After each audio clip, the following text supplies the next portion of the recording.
ഇപ്പെങ്കിലും നമ്മൾ IT പഠിക്കാൻ വേണ്ടി തുടങ്ങിയില്ലെങ്കിൽ കുട്ടുമ്മ പാടിയിരിക്കേണ്ടി വരും.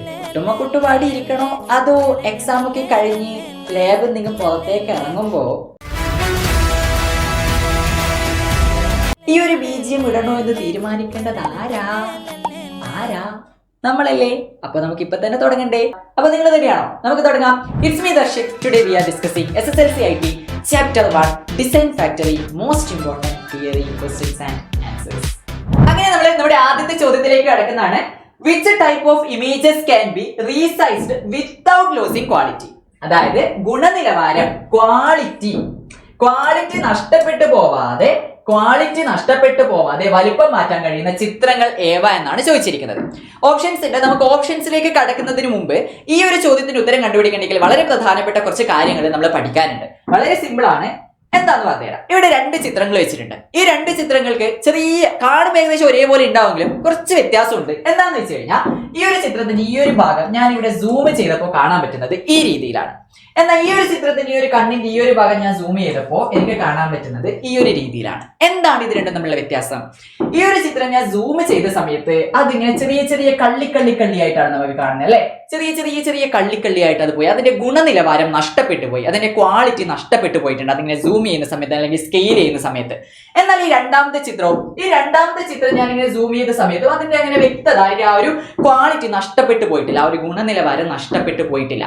ഇത്തരത്തിലുള്ള ചിത്രങ്ങളെയാണ് നമ്മൾ വിളിക്കുന്നത് വെക്റ്റർ ചിത്രങ്ങൾ. വെക്റ്റർ ചിത്രങ്ങൾ.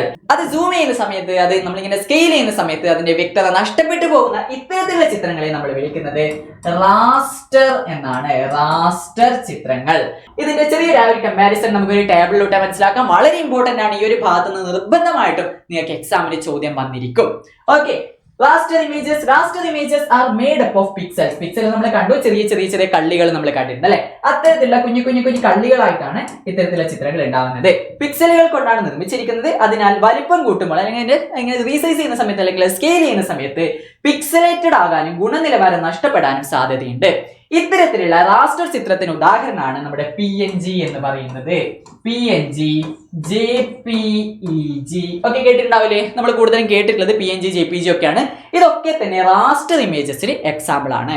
എന്നാൽ vector images are created using mathematical equations that define the lines and shapes. ഗുണനിലവാരം നഷ്ടപ്പെട്ടു പോകാതെ വലിപ്പം മാറ്റാൻ കഴിയുന്ന ചിത്രങ്ങളാണ് വെക്റ്റർ ചിത്രങ്ങൾ.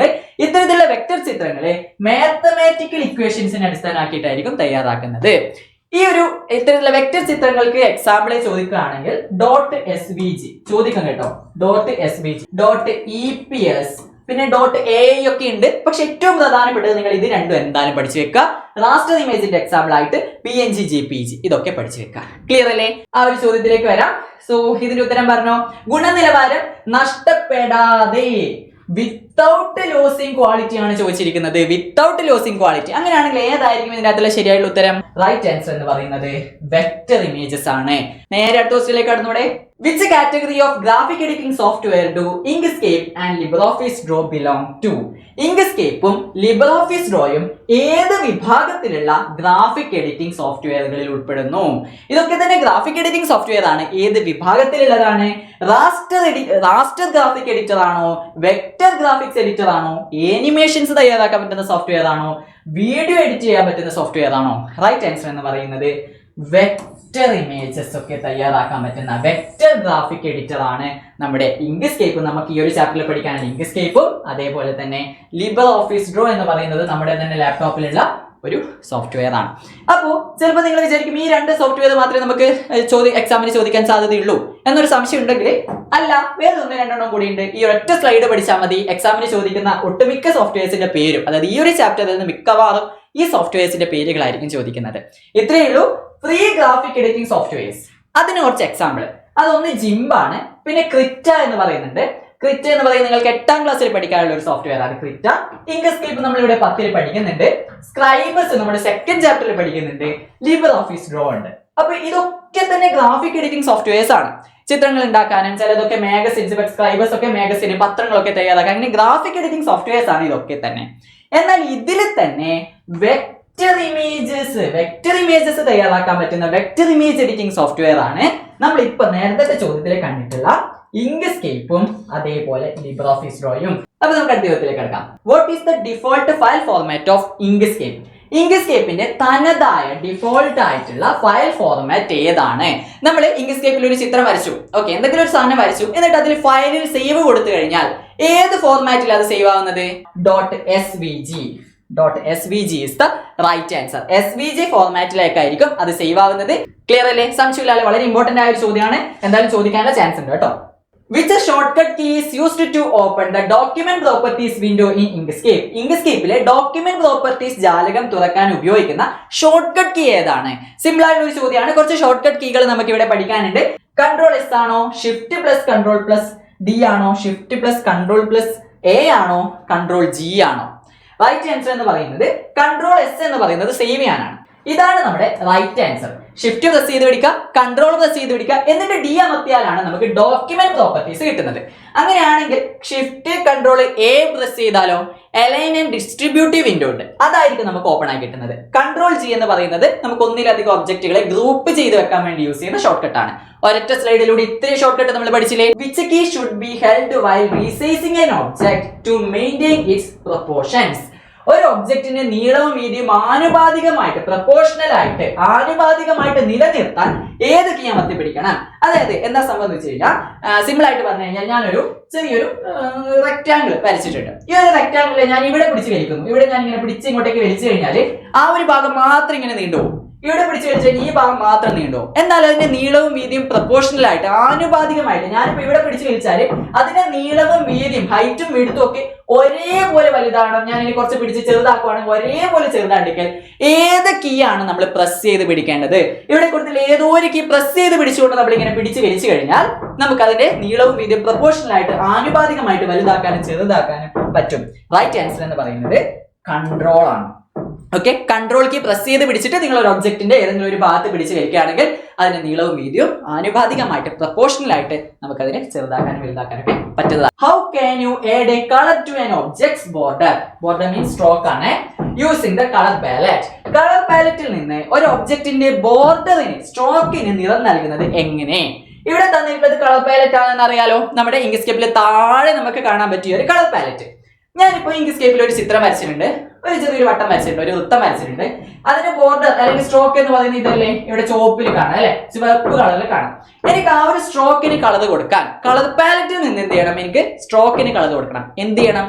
നേരെ കളർ പാലറ്റ് പോയിട്ട് ഇപ്പൊ ചോപ്പാണെങ്കിൽ ചോപ്പിൽ ഇങ്ങനെ ഞെക്കിയാൽ മതിയോ? പറ്റൂല. അങ്ങനെ ഞാൻ ഡയറക്റ്റ് പോയിട്ട് ക്ലിക്ക് ചെയ്ത് കഴിഞ്ഞാൽ അകത്തായിരിക്കും ഫിൽ ആവുന്നത്. അകത്തേക്കാണ്, അതിന്റെ ഉള്ളിലേക്കാണ് നമുക്ക് ഫിൽ ചെയ്യാൻ പറ്റുന്നത്. എന്നാൽ സ്ട്രോക്കിന് കളർ കൊടുക്കണം എന്നുണ്ടെങ്കിൽ നമ്മുടെ കീബോർഡിലെ ഷിഫ്റ്റ് കീ പ്രസ് ചെയ്ത് പിടിച്ചാൽ മതി. അപ്പൊ ഇതായിരിക്കും ഇവിടെ ശരിയായിട്ടുള്ള answer. Hold shift key and select the colour. Shift key press ചെയ്ത് പിടിക്കുക, എന്നിട്ട് കളർ പാലറ്റിൽ നിന്ന് നിങ്ങൾ ഒരു കളർ ചൂസ് ചെയ്ത് കഴിഞ്ഞാൽ അത് നമ്മൾ സെലക്ട് ചെയ്യുന്ന ഒബ്ജക്റ്റിന്റെ സ്ട്രോക്കിനായിരിക്കും വരുന്നത്. ക്ലിയർ അല്ലേ? ഇമ്പോർട്ടന്റ് ആയിട്ടുള്ള ചോദ്യമാണ്, മറന്നു പോകരുത്.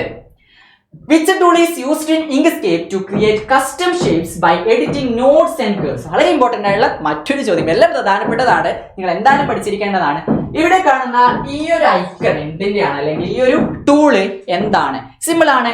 നമ്മൾ ഇങ്ങനെയുള്ള ഒരു വരയൊക്കെ വരച്ചിട്ടില്ലേ, ഒലി വരയൊക്കെ വരയ്ക്കുമ്പോൾ അതിന്റെ തണ്ടൊക്കെ വരച്ചിട്ടുണ്ട്. ഈ ഒരു ടൂൾ എന്ന് പറയുന്നത് ബേസിയർ കേവ് ടൂൾ ആണ്. നമുക്ക് ഓൾറെഡി അറിയുന്നതാണ്, ബേസിയർ കേവ് ടൂൾ ആണ്. ക്ലിയർ അല്ലേ? Okay. What is the shortcut key for the edit path by nodes tool? Edit path by nodes എന്ന് പറയുന്ന ഈ ഒരു ടൂൾ, ഇവിടെ കാണുന്ന ഈ ഒരു ടൂൾ ഇല്ലേ, ഈ ഒരു ടൂൾ എടുക്കാനുള്ള ഷോർട്ട് കട്ട് കീ ഏതാണ്? സിമ്പിൾ ആണ്, SNEDE. റൈറ്റ് ആൻസർ N ആണ്. N നമ്മൾ പ്രസ് ചെയ്ത് കഴിഞ്ഞാൽ നമുക്ക് ഈ ഒരു ടൂൾ ഒറ്റയടിക്ക് എടുക്കാം. എഡിറ്റ് പാത്ത് ബൈ നോട്ട്സ് എന്ന ആ ഒരു ടൂൾ ജസ്റ്റ് N പ്രസ് ചെയ്താൽ മതി, അപ്പോൾ തന്നെ നമുക്കത് കിട്ടും. Which shortcut key is used to group multiple objects in Inkscape? ഒന്നിലധികം ഒബ്ജക്റ്റുകളെ ഗ്രൂപ്പ് ചെയ്യാൻ ഉപയോഗിക്കുന്ന ഷോർട്ട് കട്ട് കീ ഏതാണ്? നമ്മൾ നേരത്തെ ഓൾറെഡി ഇത് പറഞ്ഞു കഴിഞ്ഞിട്ടുണ്ട്. ഞാനിപ്പോ ഒരു വൃത്തം വരച്ചു, ഒരു വട്ടം വരച്ചു, ഒരു ചതുരം വരച്ചു. ഇനി എനിക്ക് ഇതിനെ മുഴുവനായിട്ട് ഗ്രൂപ്പ് ചെയ്യണം. ഗ്രൂപ്പ് ചെയ്യണമെങ്കിൽ ഇതിനെ മുഴുവനായിട്ട് സെലക്ട് ചെയ്യാം, ആദ്യം ഇതിനെ സെലക്ട് ചെയ്തിട്ട് ഇതിനെ സെലക്ട് ചെയ്യാം. എന്നിട്ട് ഷോർട്ട് കട്ട് എന്ന് പറയുമ്പോൾ നമ്മുടെ കീബോർഡിലെ കൺട്രോൾ പ്രസ് ചെയ്ത് പിടിച്ചിട്ട് G അമർത്തിയാൽ മതി. G means group. Control G അമർത്തിയാൽ അവിടെ നമുക്ക് ഗ്രൂപ്പ് ചെയ്യാൻ പറ്റും. സിമ്പിൾ അല്ലേ? സിമ്പിൾ ആയിട്ടുള്ള ചോദ്യങ്ങൾ ചോദിക്കാറുണ്ട്. What resolution is sufficient for web or screen display projects? Web or screen ഡിസ്പ്ലേക്ക് മതിയായ റെസൊല്യൂഷൻ DPI ഏതാണ്? വളരെ ഇമ്പോർട്ടന്റ് ആയിട്ടുള്ള ഒരു ചോദ്യമാണിത്. ഈ ഒരൊറ്റ സ്ലൈഡിലൂടെ ഈ രീതിയിലുള്ള പല ചോദ്യങ്ങൾക്ക് ഒരു 2 ടൈപ്പ് ചോദ്യം ചോദിക്കും. ആ 2 ടൈപ്പ് ചോദ്യങ്ങൾക്ക് ഉത്തരം കിട്ടും. ഇത്രയേ ഉള്ളൂ. A resolution of 96 DPI is sufficient for screen and web. അവിടെ തന്നെ നമുക്ക് ഉത്തരം കിട്ടി. Screen and web display. While 300 DPI is preferred for printing. നിങ്ങൾക്ക് ഇത് പ്രിന്റ് എടുക്കണം എന്നുണ്ടെങ്കിൽ നമുക്ക് 300 DPI കൊടുക്കുന്നതാണ് നല്ലത്, 300 DPI കൊടുക്കുന്നതാണ് നല്ലത്. സ്ക്രീൻ ഡിസ്പ്ലേ ഒക്കെ ആണെങ്കിൽ നിങ്ങൾക്ക് മറ്റുള്ളവർക്ക് ഷെയർ ചെയ്ത് കൊടുക്കാൻ, സോഷ്യൽ മീഡിയ വഴിയൊക്കെ ഷെയർ ചെയ്യാനാണെങ്കിൽ 96 DPI ആണ്. ഡോട്ട്സ് പെർ ഇഞ്ച് എന്നാണ് അതിന്റെ ഫുൾ ഫോം. 96 DPI ആണ് ഏറ്റവും നല്ലത്, അല്ലെങ്കിൽ അവിടെ നമുക്ക് കൊടുക്കാൻ പറ്റുന്നത്. ഓക്കെ, അപ്പൊ ഇവിടെ ഉത്തരം എത്രയാ? നമ്മൾ ഓൾറെഡി കണ്ടുപിടിച്ചിട്ടുണ്ട്. 300 നമുക്ക് എന്തിന് പ്രിന്റ് ഒക്കെ എടുക്കാനാണെങ്കിൽ 300 കൊടുക്കാം, നമുക്ക് ഷെയർ ഒക്കെ ചെയ്യാനാണെങ്കിൽ 96 മതിയാവും. ക്ലിയർ അല്ലേ? 96 മതി. ഇത്രയും ചോദ്യങ്ങൾക്ക് പ്രശ്നമൊന്നുമില്ലല്ലോ. Which setting controls colour transparency in Inkscape? ഇവിടെ ട്രാൻസ്പെറൻസി എന്ന് അറിയുമ്പോൾ തന്നെ, അല്ലെങ്കിൽ അതിന്റെ സുതാര്യത എന്ന് കാണുമ്പോൾ തന്നെ നമുക്ക് ഇതിന് ഉത്തരം കിട്ടണം. സുതാര്യത അല്ലെങ്കിൽ ആ ട്രാൻസ്പെറൻസി നമുക്ക് കൺട്രോൾ ചെയ്യാൻ വേണ്ടി നമ്മൾ എന്താ ചെയ്ത്? ഒപ്പാസിറ്റി കുറക്കുക, കൂട്ടുക. സംശയമില്ലല്ലോ. പ്രാക്ടിക്കലി ചെയ്തവർക്ക് പെട്ടെന്ന് തന്നെ നമുക്ക് ഇതിന്റെ ഉത്തരം കിട്ടും. കുറേ ചോദ്യങ്ങൾക്ക് ഉത്തരം നമുക്ക് പ്രാക്ടിക്കൽ അറിയാമെങ്കിൽ തന്നെ കിട്ടും കേട്ടോ. റൈറ്റ് ആൻസർ എന്ന് പറയുന്നത് ബ്ലർ ആക്കലാണോ? അല്ല, opacity is the right answer. Fill stroke ഒക്കെ ഉണ്ട്. ഒപ്പാസിറ്റി നമ്മൾ ഇങ്ങനെ കൺട്രോൾ ചെയ്യുന്നതിനനുസരിച്ചിട്ട് അതിങ്ങനെ കുറച്ച് കഴിഞ്ഞാൽ അത് സുതാര്യമാവും, ട്രാൻസ്പെറന്റ് ആവും. ക്ലിയർ അല്ലേ? The Bezier curve tool. Bezier curve tool is named after which engineer? ഏത് എഞ്ചിനീയറിന്റെ ബേസിയർ കർവ് ടൂളിന്റെ പേര് നൽകിയിരിക്കുന്നത് ആരുടെ പേരിലാണ്? ഒരു ഫ്രഞ്ച് എഞ്ചിനീയറുടെ പേരിൽ നിന്നാണ് ബേസിയർ കർവ് ടൂൾ എന്ന് പറയുന്ന ആ ഒരു പേര് വന്നിട്ടുള്ളത്. സിമ്പിൾ ആയിട്ട് നമുക്ക് ഇതിന്റെ ഉത്തരം കിട്ടും. ഏതായിരിക്കും? ഇത് വളരെ ഇമ്പോർട്ടന്റ് ആണ്, ഇത് എന്തായാലും ചോദിക്കാനുള്ള സാധ്യതയുണ്ട്. റൈറ്റ് ആൻസർ എന്ന് പറയുന്നത് പിയർ ബേസിയർ ആണ്. പിയർ ബേസിയർ എന്ന് പറയുന്ന ഒരു ഫ്രഞ്ച് എഞ്ചിനീയർ ഉണ്ട്, അദ്ദേഹത്തിന്റെ പേരിൽ നിന്നാണ് ബേസിയർ കർവ് ടൂൾ എന്ന് പറയുന്ന ആ ഒരു ടൂളിന് ആ ഒരു പേര് വന്നിരിക്കുന്നത്. Which gradient is used for straight line colour transitions? നേർരേഖയിലുള്ള നിറമാറ്റത്തിന് ഉപയോഗിക്കുന്ന ഗ്രേഡിയന്റ് ഏതാണ്? ഈ ഒരു ചോദ്യത്തിന് ഉത്തരം കിട്ടണം. എന്നാൽ ഈ ഒരൊറ്റ ചോദ്യത്തിന് ഉത്തരം പഠിക്കേണ്ട, കുറെ ചോദ്യങ്ങൾക്ക് ഉത്തരം ഒരൊറ്റ സ്ലൈഡിലൂടെ നമുക്ക് പഠിക്കാം. അതിന് ഈ ഒരു സ്ലൈഡ് പഠിച്ചാൽ മതി. വളരെ പ്രധാനമായിട്ടുള്ള ഒരു സാധനമാണ്. ഈ ഒരു സ്ലൈഡ് കൃത്യമായിട്ട് മനസ്സിലായി കഴിഞ്ഞാൽ നിങ്ങൾക്ക് കുറെ ചോദ്യങ്ങൾക്ക് ഉത്തരം കിട്ടും. ഒന്നാമത്തേത്, ഇവിടെ കാണുന്ന ഈ ഒരു വിൻഡോ എന്താ? ഇത് ഫിൽ ആൻഡ് സ്ട്രോക്ക് വിൻഡോ ആണ്. ഓക്കെ, ഇത് ഫിൽ ആൻഡ് സ്ട്രോക്ക് വിൻഡോ ആണ്. ഫിൽ ആൻഡ് സ്ട്രോക്ക് വിൻഡോ എടുത്തു കഴിഞ്ഞാൽ നമുക്ക് ചെയ്യാൻ പറ്റുന്ന കാര്യങ്ങൾ എന്ന് പറയുന്നത്, ഒന്ന് ബ്ലർ അഡ്ജസ്റ്റ് ചെയ്യാൻ പറ്റും, ഒപ്പാസിറ്റി അഡ്ജസ്റ്റ് ചെയ്യാം. ഇതൊക്കെ തന്നെ നമുക്ക് ഫിൽ ആൻഡ് സ്ട്രോക്ക് വിൻഡോയിൽ നിന്ന് ചെയ്യാൻ പറ്റുന്ന കാര്യമാണ്. ഈ ഫിൽ ആൻഡ് സ്ട്രോക്ക് വിൻഡോയിൽ തന്നെ ഇവിടെ ഫിൽ ടാബ് ഉണ്ടല്ലോ, അവിടെ ഫിൽ എന്ന് പറയുന്ന ടാബ് ഉണ്ട്. ആ ഒരു ഫിൽ ടാബ് എടുത്തിട്ട്, ഈ ഒരു ഫിൽ ടാബ് എടുത്തിട്ട് ഇവിടെ നമുക്ക് കുറച്ച് കാര്യങ്ങൾ കാണാം. ഓക്കെ, അവിടെ കുറച്ച് കാര്യങ്ങൾ കാണാം. അത് കുറച്ചും കൂടി ക്ലിയർ ആയിട്ട് മനസ്സിലാക്കാൻ വേണ്ടി ഞാൻ ഇവിടെ കൊടുത്തിട്ടുണ്ട്, അത് വലുതായിട്ട് കൊടുത്തിട്ടുണ്ട്.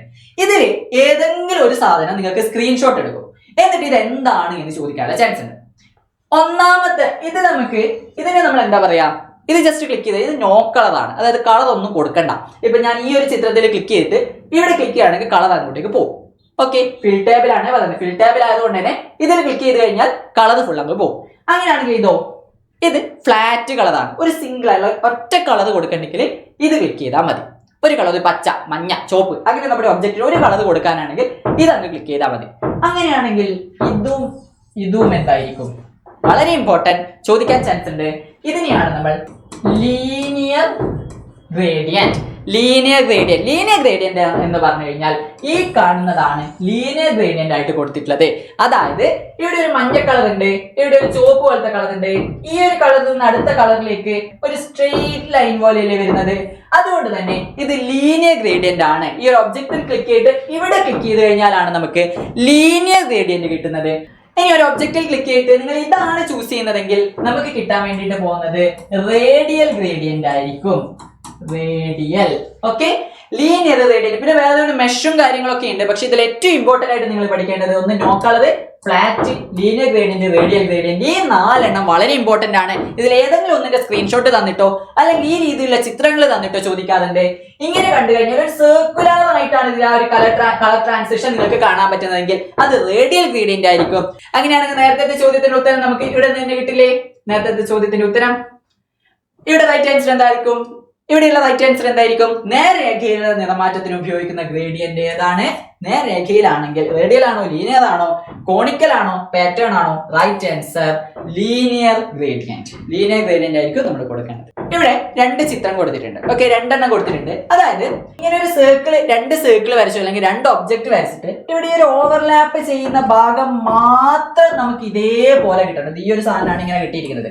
ഇങ്ങനെ കിട്ടണം എന്നുണ്ടെങ്കിൽ നമ്മൾ എന്ത് ചെയ്യണം? പാത്തിൽ ഇന്റർസെക്ഷൻ ആണ് കൊടുക്കേണ്ടത്. പാത്തിൽ ഇന്റർസെക്ഷൻ കൊടുത്തു കഴിഞ്ഞാൽ ഓവർലാപ്പ് ചെയ്യുന്ന ഭാഗം മാത്രം കിട്ടും. നമ്മൾ ഈ വില വരക്കാൻ വേണ്ടിയിട്ട് ഈ രീതിയിലാണ് ചെയ്തത്. അങ്ങനെയാണെങ്കിൽ വേറൊരു ഓപ്ഷൻ ഉണ്ട്, പാത്തിൽ ഡിഫറൻസ്. പാത്തിൽ ഡിഫറൻസ് കൊടുത്താൽ എന്താ സംഭവിക്കുക? ഞാനിപ്പോ രണ്ട് ഒബ്ജക്റ്റ് വരച്ചിട്ടുണ്ട്. ഒരു വൃത്തം ഇവിടെ വരച്ചു, ഒരു വൃത്തം ഇവിടെ വരച്ചു. ഓക്കെ, എന്നിട്ട് ഇങ്ങനെ രണ്ട് വൃത്തം വരച്ചിട്ട് ഇതിനെ മുഴുവനായിട്ട് സെലക്ട് ചെയ്തിട്ട് പാത്തിൽ ഡിഫറൻസ് കൊടുത്തപ്പോൾ സംഭവിച്ചിട്ടുള്ളത്, അതിൽ രണ്ടാമത്തെ വൃത്തം വരച്ചത്, ഈ ഒരു വൃത്തം ഞാൻ ഇത് ഇവിടെയായിരുന്നു ഇങ്ങനെയായിരുന്നു വരച്ചത് അല്ലെ, അതുകൊണ്ട് ഈ ഒരു ഭാഗം മുഴുവനായിട്ട് അങ്ങോട്ടേക്ക് പോയി. ആ രണ്ടാമത് വരച്ച വൃത്തവും അത് ഓവർലാപ്പ് ചെയ്തിരിക്കുന്ന ഭാഗം അങ്ങോട്ടേക്ക് പോയിട്ടുണ്ട് പാത്തിൽ ഡിഫറൻസ് കൊടുത്തപ്പോൾ. ആദ്യം വരച്ച വൃത്തത്തിന്റെ ഇത്രയും ഭാഗം മാത്രമേ നമുക്ക് കിട്ടിയിട്ടുള്ളൂ. ഈ രീതിയിൽ നമുക്ക് കിട്ടണമെങ്കിൽ പാത്തിൽ ഡിഫറൻസ് കൊടുക്കണം. ഓവർലാപ്പ് ചെയ്തിരിക്കുന്ന ഭാഗം മാത്രമായിട്ട് നമുക്ക് കിട്ടാൻ വേണ്ടിയിട്ട് പാത്തിൽ ഇന്റർസെക്ഷൻ കൊടുത്താൽ മതി.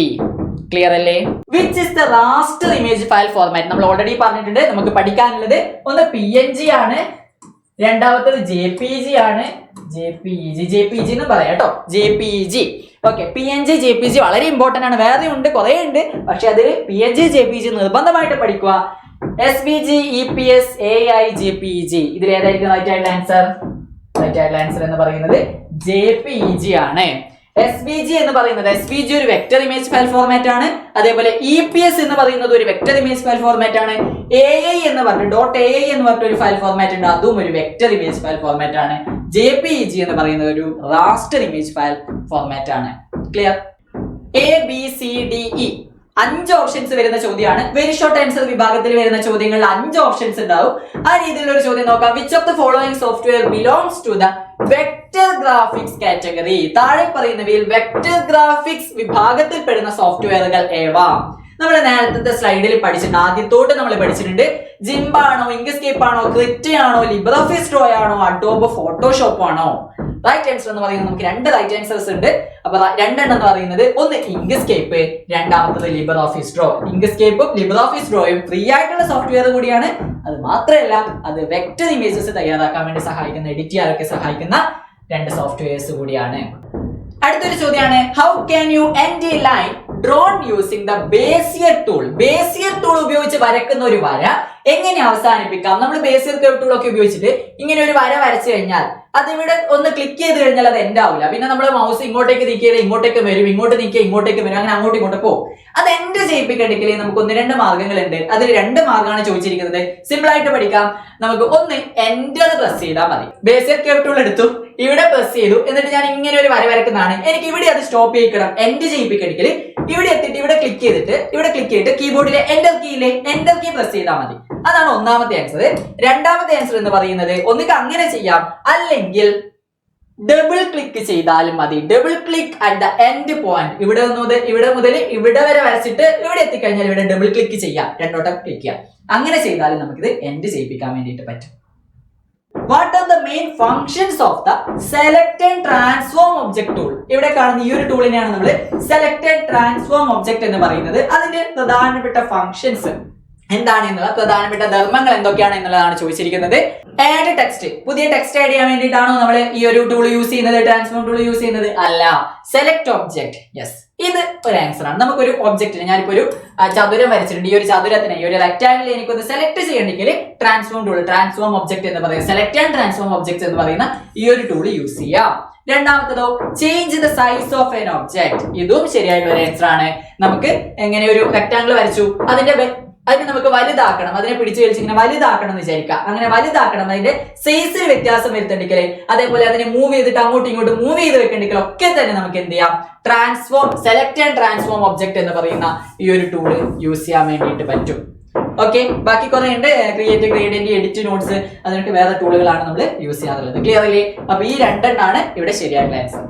സെറ്റ്. അപ്പൊ ഇത്രയും ചോദ്യങ്ങളാണ് നമ്മൾ ഇവിടെ നോക്കിയിട്ടുള്ളത്. ഈ ചോദ്യങ്ങളൊക്കെ എന്തായാലും പഠിക്കാം. മറ്റൊരു IT വീഡിയോ ആയിട്ട് നമുക്ക് വീണ്ടും കാണാം.